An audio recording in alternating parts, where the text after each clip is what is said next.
Μαδαγασκάρη, το 4ο μεγαλύτερο νησί στον κόσμο.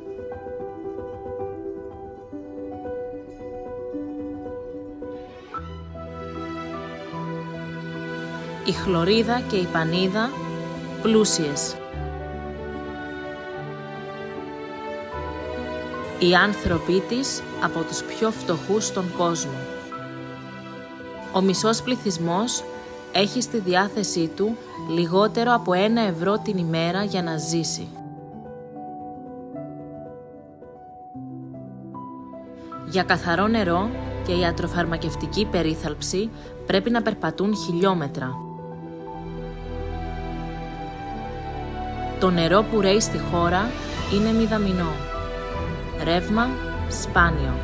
Σπάνιοι και οι ιατροί. Πιο πολλοί από όλους υποφέρουν τα παιδιά. Γι' αυτό αποφασίσαμε να βοηθήσουμε.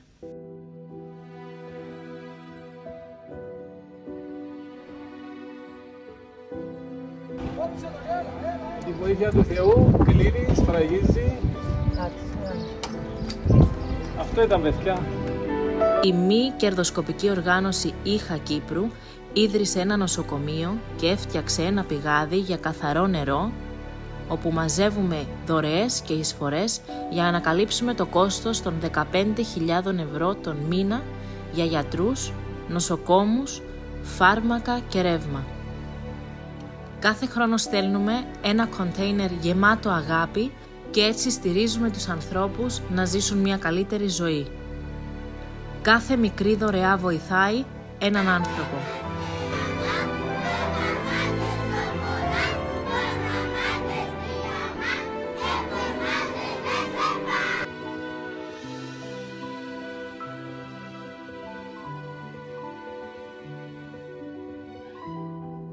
Μπορείς και εσύ να βοηθήσεις.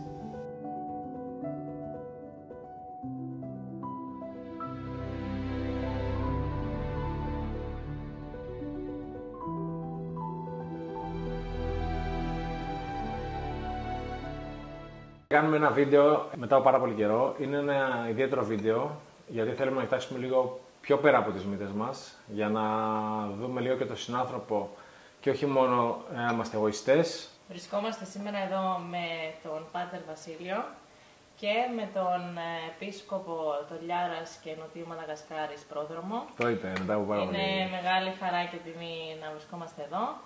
Και σήμερα θέλουμε να κάνουμε κάποιες ερωτήσεις για να καταλάβουμε περισσότερο το έργο τους στη Μαδαγασκάρη και πώς βοηθάνε τους ανθρώπους εκεί και σε τι συνθήκες ζουν οι άνθρωποι εκεί.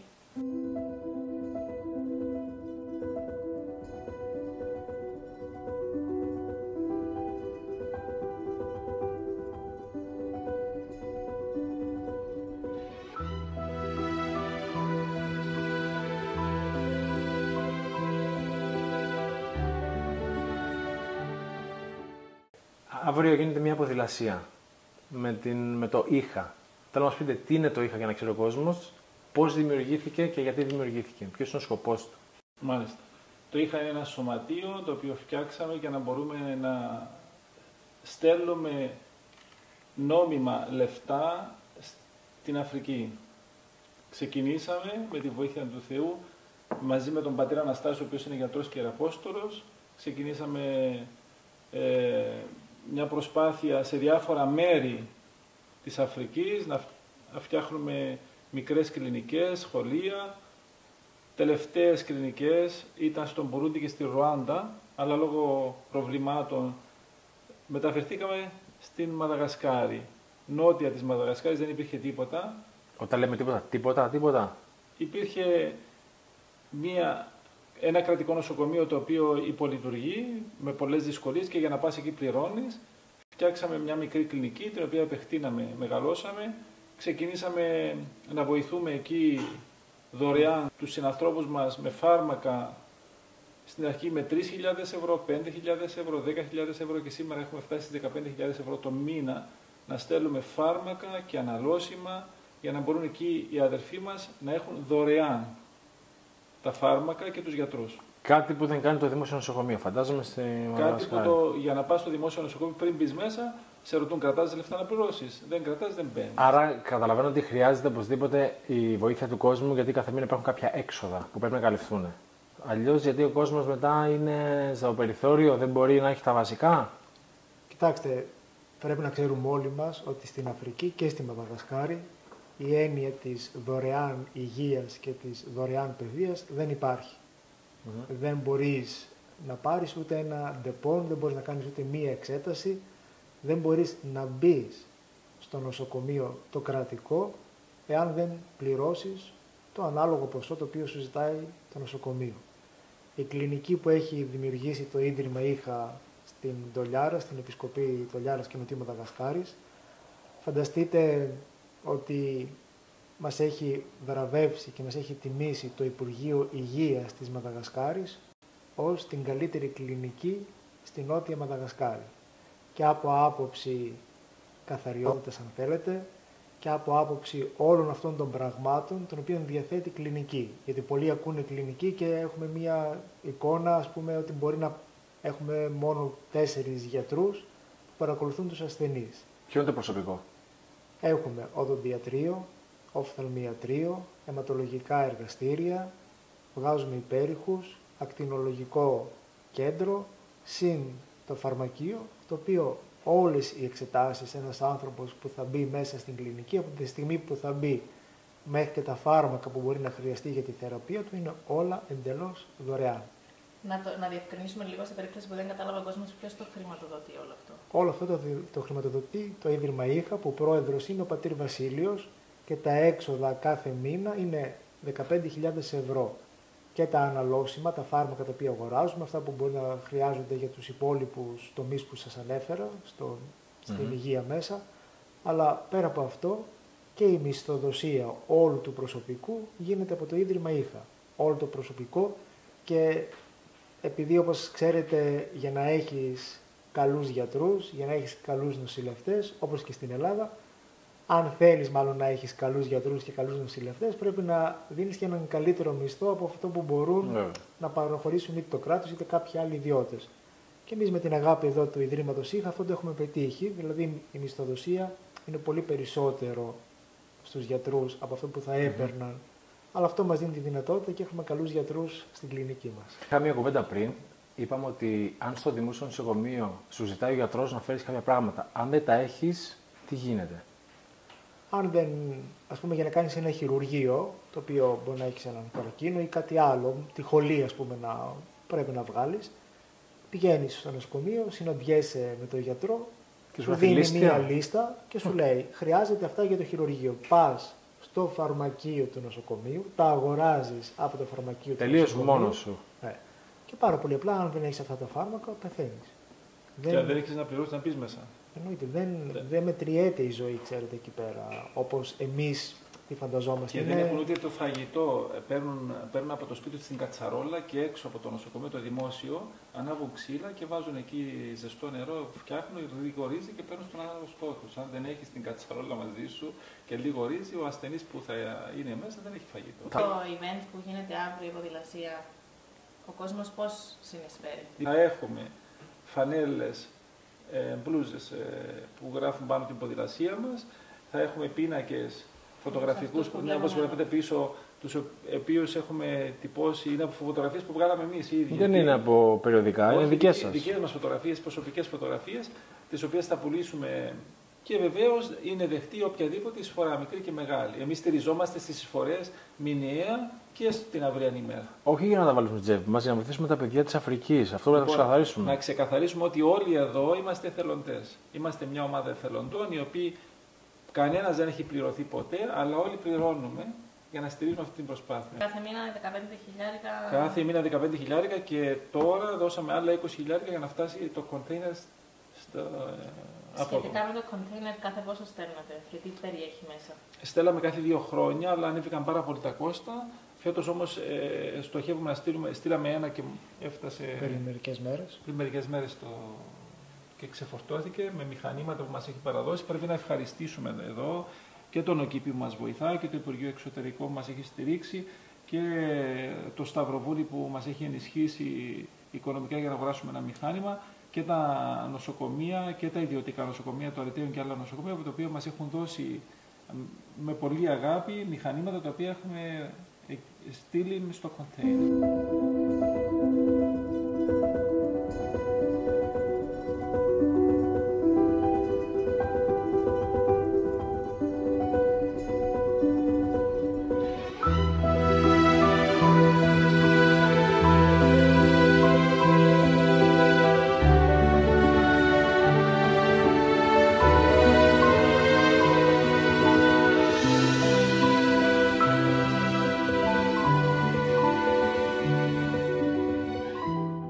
Πάτε να ρωτήσω κάτι. Ένα κοντέινερ, γιατί πολλοί κόσμοι σίγουρα δεν ξέρει, πόσο κοστίζει για να φύγει από εδώ και να πάει στη Μαδαγασκάρη? Από εδώ μέχρι να φτάσει και να εχτερονιστεί στη Μαδαγασκάρη θέλουμε 20.000 ευρώ.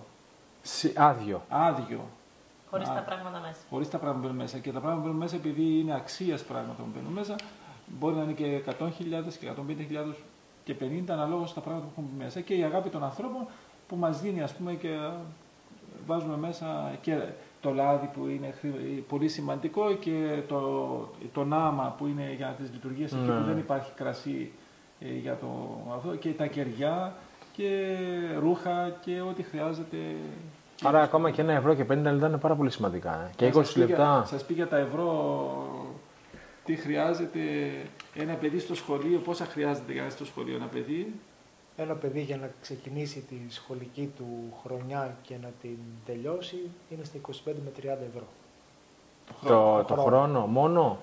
Και αυτό είναι δύσκολο για τα παιδιά εκεί να τα βρουν αυτά τα λεπτά. Κοιτάξτε να δείτε, όταν ένας δημόσιος υπάλληλος που εργάζεται στο κράτος παίρνει 50 ευρώ το μήνα, και όταν ένα σακί ρύζι που περνάει μία οικογένεια για ένα μήνα κάνει 25 ευρώ, καταλαβαίνετε ότι πρέπει η οικογένεια με τα άλλα 25 ευρώ να περάσει το μήνα της. Πόσο μάλλον στα χωριά που το ετήσιο εισόδημα είναι στα 220 ευρώ. Το ετήσιο.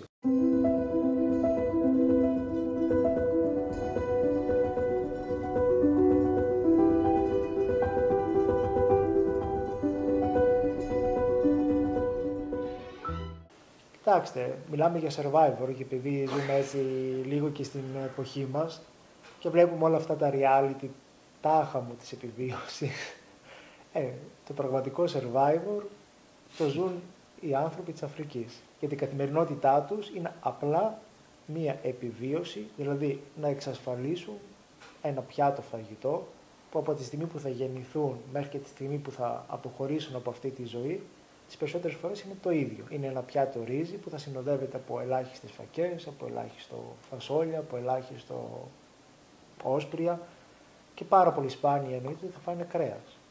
Και η διαδρομή για να πάνε από εδώ που βλέπουμε στις φωτογραφίες μέχρι την κλινική που λέγαμε πριν. Σε όλη τη Μαδαγασκάρη, την νότια Μαδαγασκάρη, έχει φτάσει το ότι υπάρχει μια κλινική ορθόδοξη στην Δολιάρα που προσφέρει τις υπηρεσίες εντελώς δωρεάν και πολλοί άνθρωποι μπορεί, όποιος έχει τα χρήματα, να μπει σε ένα λεωφορείο και να έρθει, αλλά υπάρχουν άνθρωποι που μπορούν να περπατούν 2 μέρες, 3 μέρες. Ενώ είναι άρρωστοι. Για να φτάσουν. Και μερικές φορές τους κουβαλούν. Έχουμε 2 ξύλα, τους βάζουν σε ένα αυτό και τους κουβαλούν προς το Είχαμε δει ένα βίντεο που είχε νουρά έξω από την κλινική και τους δίνατε νερά. Αυτό ήταν έξω από την κλινική και δεν ήταν γεμάτη. Γιατί ξέρετε. Αυτό συμβαίνει κάθε μέρα. Κάθε βράδυ, όταν κλείνει η κλινική, μέχρι το πρωί, διάφοροι περπατητοί άνθρωποι με τα πόδια από τα χωριά, μόλις φτάσουν, πέφτουν έξω από την πόρτα ο πρώτος, ο δεύτερος, ο τρίτος, ο τέταρτος, να πάρουν γραμμή το πρωί για να μπουν μέσα. Αλλά...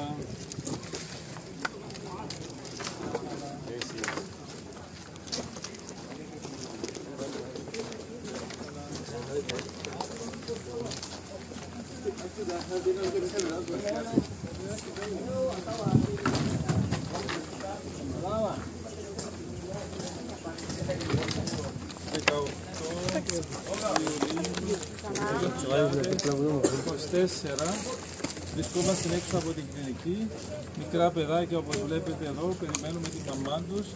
Θα τους δώσουμε από μια μπουκαλίτσα νερό, καθαρό, Και μετά βέβαια με τη βοήθεια του Θεού θα τους ετοιμάσουμε και φαγητό να τους μοιράσουμε. Να κάνω μια ερώτηση, αν θέλετε να μας πείτε πώς ξεκίνησε το ορφανοτροφείο στην Μαδαγασκάρη. Γιατί έχετε χτίσει ένα ορφανοτροφείο. Για τα δίδυμα, δηλαδή αυτό που μας λέγατε πριν. Κοιτάξτε να δείτε, η Αφρική πάντοτε έχει τις δικές της συνήθειες, κουλτούρες ως λαός. Πολλά πράγματα εμάς μας σοκάρουν σε σχέση με την κουλτούρα αυτού του λαού. Υπάρχει μια περιοχή που ονομάζεται Μανατζάρε.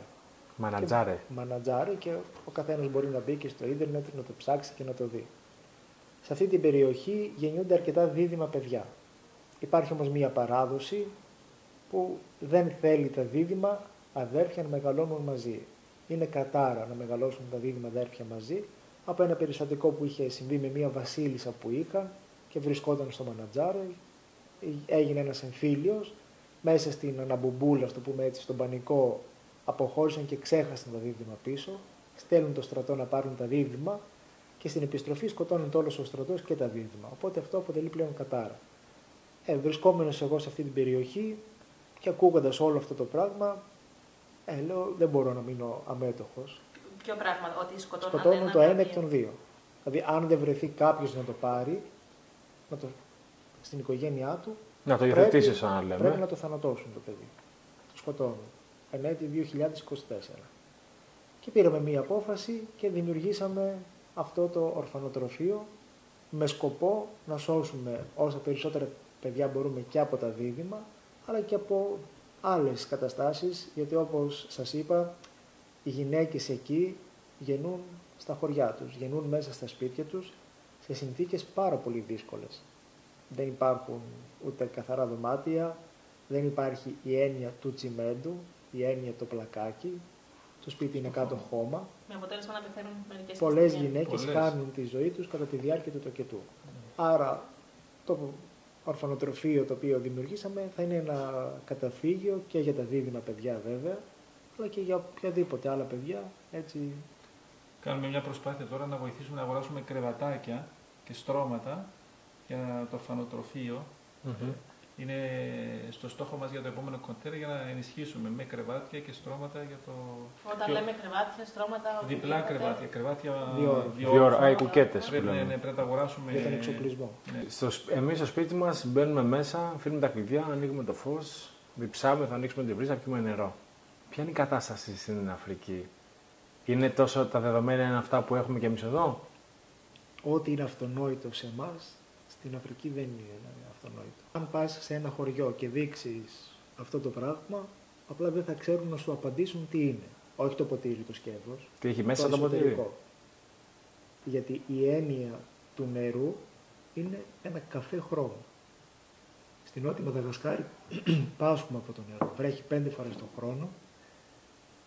Ο τόπος του νότου είναι πάρα πολύ κοκκινόχωμα.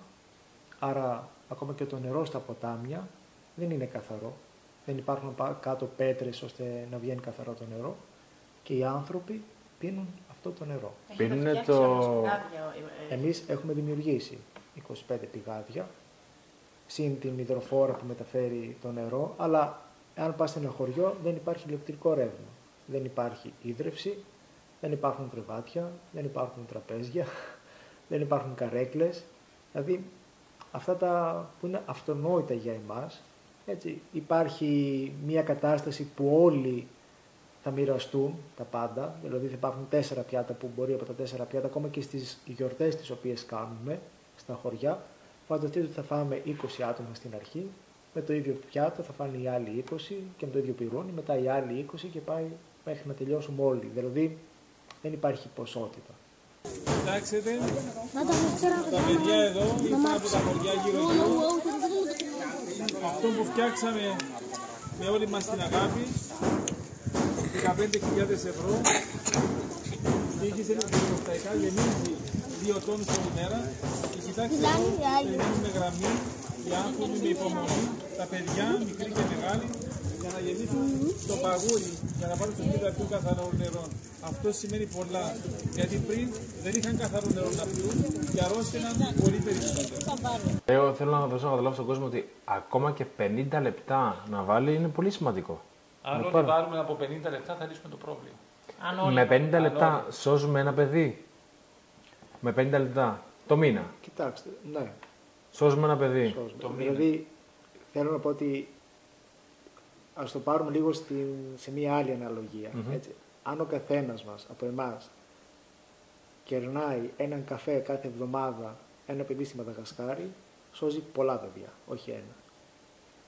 Δηλαδή, μπορεί ο κάθε ένας από εμάς να κάνει ένα κουμπαράκι και να πει σήμερα κερνάω έναν καφέ την εβδομάδα, δεν μιλάω την ημέρα, έτσι. Μία φορά την εβδομάδα.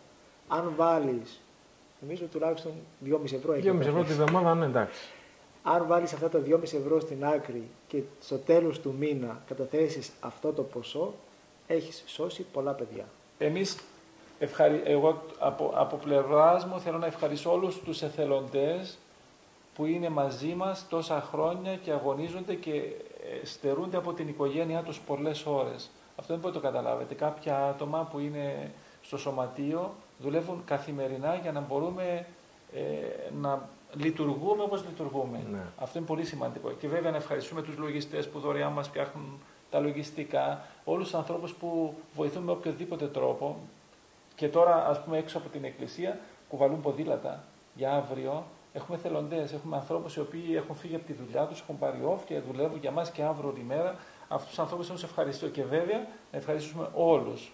Όσοι με οποιοδήποτε τρόπο μας βοηθούν, με τη μικρή ή τη μεγάλη εισφορά τους. Είναι συγκινητικό που μας βρίσκουν και έρχονται να φέρουν την εισφορά τους και από την Κύπρο και από το εξωτερικό. Και τους περιμένουμε. Υπάρχει αγάπη και ανθρωπιά ακόμα. Υπάρχει. Πάτερ, θέλω να κλείσουμε με Δεσπότη, συγγνώμη. Δεσπότη, θέλω να κλείσουμε με μια ιστορία που μας είπατε πριν για ένα νοσοκομείο που άνοιξε σαν θαύμα. Το ορφανοτροφείο. Να κλείσουμε έτσι. Κοιτάξτε, δεν είναι το μοναδικό θαύμα. Θέλω να πω κάτι και το οποίο το λέω πλέον ως καταστάραγμα και ως εμπειρία.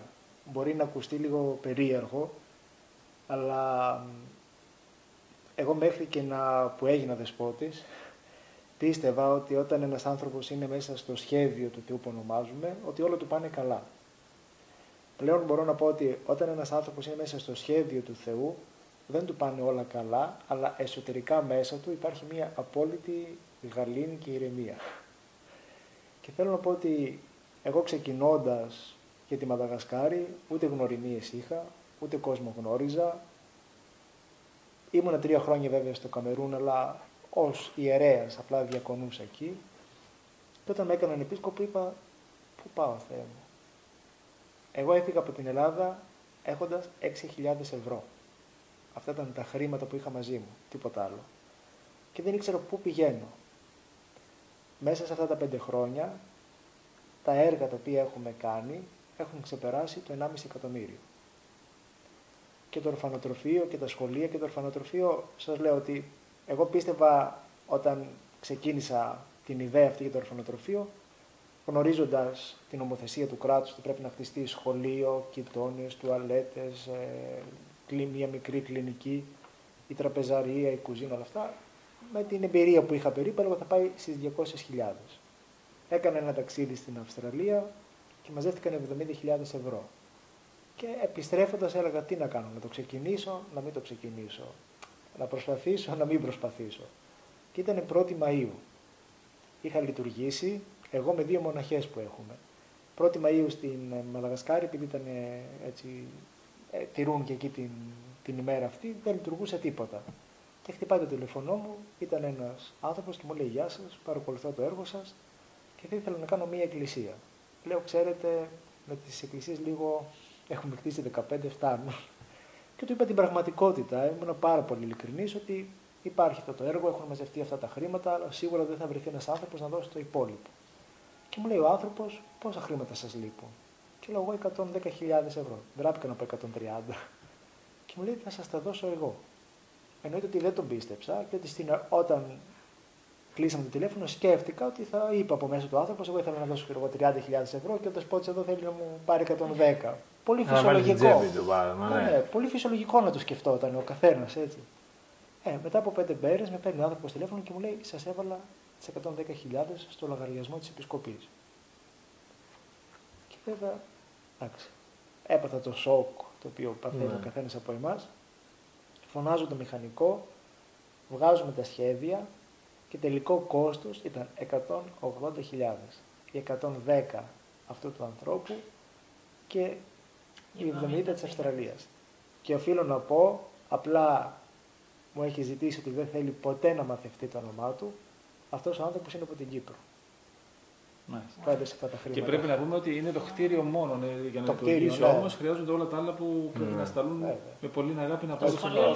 Το σχολείο λειτουργεί. Απλά ο εξοπλισμός του ορφανοτροφείου ακόμα αναζητούμε δωρητές. Για τα κρεβάτια, για τις κουζίνες, για τα ψυγεία, για τα τραπέζια, για τα καρεκλάκια, για το χώρο της παιδικής χαράς, για όλους αυτό, αλλά είμαι βέβαιος ότι όπως έχουν γίνει τα 9 σχολεία, οι 15 εκκλησίες, η σχολή πληροφορικής, η σχολή αγγλικών, δηλαδή όλα αυτά λειτουργούν και έχουν γίνει χωρίς να το καταλάβουμε, έχοντας εμπιστοσύνη πάντοτε έτσι, στο σχέδιο του Θεού. Είπαμε, ένα καφέ τη βδομάδα, ο καθένας να δίνει, έχει λυθεί το πρόβλημα. Νομίζω ότι είναι σήμα κατά τεφέν αυτό. Να σας ευχαριστήσουμε και τους δύο πάρα πολύ. Ευχαριστούμε πάρα πολύ. Και να πούμε για μια τελευταία φορά ότι όποιος θέλει να συνεισφέρει μπορεί να το κάνει στα στοιχεία φαίνοντας στο βίντεο. Ευχαριστούμε για όλα, ελπίζω να σας καλύψαμε και να σας ευαισθητοποιήσαμε. Έστω και 50 λεπτά τη βδομάδα σώζεις ένα παιδί. Αυτό έχω να πω εγώ.